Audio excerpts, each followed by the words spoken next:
Esta semana vamos a comenzar un estudio muy interesante porque vamos a hablar sobre un mandato: amar al Señor tu Dios, o amarás al Señor tu Dios. De hecho, este día domingo vamos a hablar sobre amar a Dios y vamos a notar que esto no es tan nuevo como muchos piensan. En realidad tiene sus raíces en este maravilloso libro que estamos estudiando este trimestre, que es Deuteronomio. La verdad presente en Deuteronomio, o Deuteronomio, el libro del amor. Así que agradecemos a nuestro pastor Dani Perla que nos acompaña para estas lecciones, porque vamos a aprender muchísimo, estoy seguro que sí.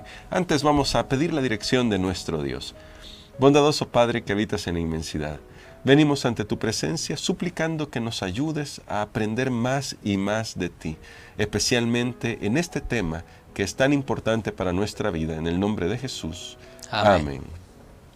Me llama mucho la atención, pastor Dani Perla, que cuando vamos al primer discurso, porque Deuteronomio está dividido en varios discursos de parte de Moisés, en este discurso, luego de hablar del pacto, de esa renovación de pacto, de mencionar los 10 mandamientos, algo que ya usted nos comentaba en la semana pasada, ahora en Deuteronomio capítulo 6, versos 4 y 5, nos plantea un mandato, y Moisés está siendo muy claro con este mandato respecto a Dios. Ahora, pastor, ¿por qué es importante esto? Y quiero que leamos este pasaje para poder hacer las preguntas y las reflexiones que corresponden a este día.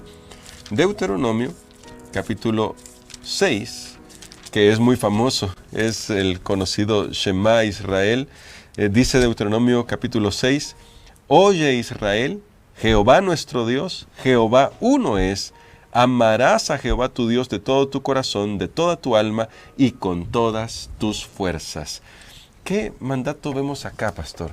De parte de Moisés para el pueblo y, claro, ¿no?, de parte de Dios para el pueblo de Israel. Muy bien, es interesante la pregunta porque usted me dice qué mandato vemos, y luego lo que estamos leyendo aquí es amarás a Jehová tu Dios.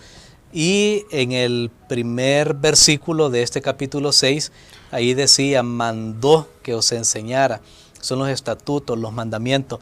Pero tal vez aquí hay algo, y es lo que va a ser la base de nuestra lección. ¿Será que el amor puede ser mandado? Esa es una de las cosas que a mí me llamó la atención de esto, y digo, bueno, ¿será que a alguien se le puede decir ame a esta persona como un mandamiento?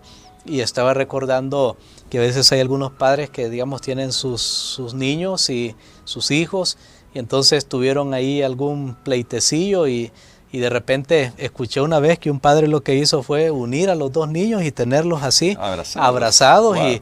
Y ese fue el castigo, entre comillas. El castigo era que tenía que amar a su otro hermanito. Uno se pregunta, ¿será que el amor puede ser mandado? ¿Por qué es que menciona estas palabras? Es lo que vamos a descubrir a lo largo de esta semana. Pero en primer lugar, creo que este texto que nos está diciendo que Dios es real, que Dios existe y que todo nuestro ser debe responder. Yo creo que el amor a Dios debe ser como una respuesta, o sea, no es una obligación, sino que es una respuesta que surge de una persona cuando ha estado en comunión con Dios, en contacto con Dios, conociendo a Dios, y ahora esa persona es capaz entonces de amar a Dios, pero no de una manera superficial, sino, aquí lo dice claramente, todo tu corazón, toda tu alma, toda tu fuerza. O sea, es poner a Dios en primer lugar en nuestros pensamientos, en nuestra vida, de tal manera que no quede un espacio de nuestro ser que no responda a quién es Dios. Pero pastor, entonces esto, ¿cómo lo podemos hacer? Porque usted dice entonces, a partir del texto bíblico, obviamente, que este amor que se le pide al pueblo de Israel es el amor supremo. Nada ni nadie puede estar por sobre este amor, porque ya esto derivaría en otros problemas, y lo vemos en la historia de Israel. Pero entonces, ¿cómo podemos hacer que realmente el amor de Dios y el amor a Dios sea supremo en nuestra vida diaria? Muy bien, creo que Nuevamente voy a enfatizar esos conceptos: relación. En primer lugar es relación. Yo tengo que estarme relacionando con Dios. Yo tengo que estar viendo quién es Él, conociendo quién es Él, escuchando quién es Él.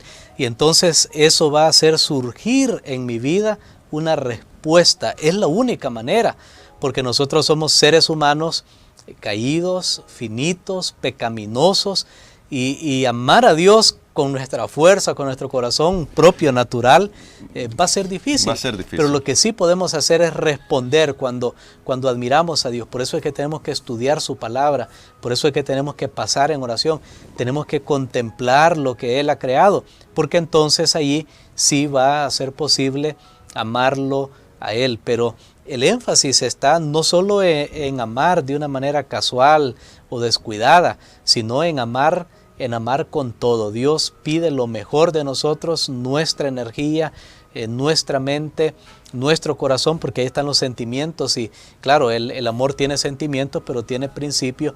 Entonces Dios pide todo eso de cada uno de nosotros. Y otra cosa que llama la atención en este texto es que se le dice al pueblo: oye Israel. Sí. Pero después, cuando le dice amarás a Jehová tu Dios, no les dice amen a su Dios con todos sus corazones, sus fuerzas, sino que lo personaliza, es individual, se lanza a toda la congregación, pero luego cada uno tiene que responder, y cuando cada uno está respondiendo, entonces podemos decir que colectivamente estamos amando al Señor. Bueno, ese detalle está muy interesante, pastor, porque sí, notamos esto en el texto, el hecho de que Dios habla a todo el pueblo, pero la respuesta solamente puede ser individual.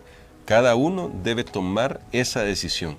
Yo creo, pastor, que hoy podemos hacer un llamado a esas personas que todavía están indecisas, pero también este llamado es para aquellos que ya tienen una relación con Dios, pero que cada día necesitan renovarla.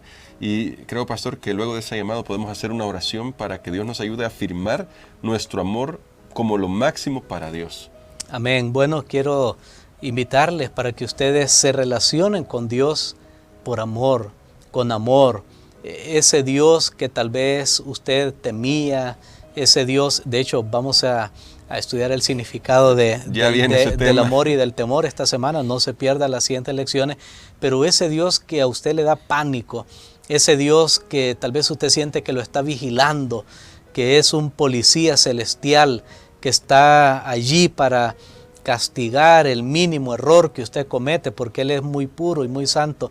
Ese Dios inflexible o un Dios que no nos entiende, ese Dios tenemos que dejarlo a un lado. Y ahora la invitación es a usar todas nuestras energías mentales, morales, espirituales, usarlas para conocerlo a Él, amarlo a Él como una respuesta. No es que usted tiene que amarlo a Él primero. La Biblia dice, Él nos amó primero. Amén. Cuando usted experimenta el amor de Dios, entonces va a ser posible que usted pueda responder al amor de Dios. Usted puede hoy hacer la oración con nosotros y decirle: Señor, manifiéstate en mi vida, que tu amor yo lo pueda sentir, experimentar, para que entonces yo también pueda responder con todo mi ser ante ese amor. Amén. Vamos a orar. Padre que estás en los cielos, te agradecemos, Señor, por esa invitación que nos hace para amarte con todo lo que nosotros somos y tenemos. Reconocemos, Señor, que ese todo que tenemos no está del todo bien. Por eso pedimos que tú puedas obrar en nosotros el querer como el hacer por tu buena voluntad. Oramos, Señor, para que tú puedas intervenir en nuestras vidas poderosamente. Y sobre todo, Padre, oro para que tu amor pueda ser derramado abundantemente en nuestros corazones, que podamos experimentar tus providencias de tal manera que podamos responder adecuadamente a ese amor. Si todavía hay áreas de nuestra vida que no te hemos entregado, ayúdanos, Señor, para que tú puedas ser el Señor supremo en cada una de las cosas de nuestra vida. Todo esto lo pedimos en el nombre de Jesús. Amén. Amén.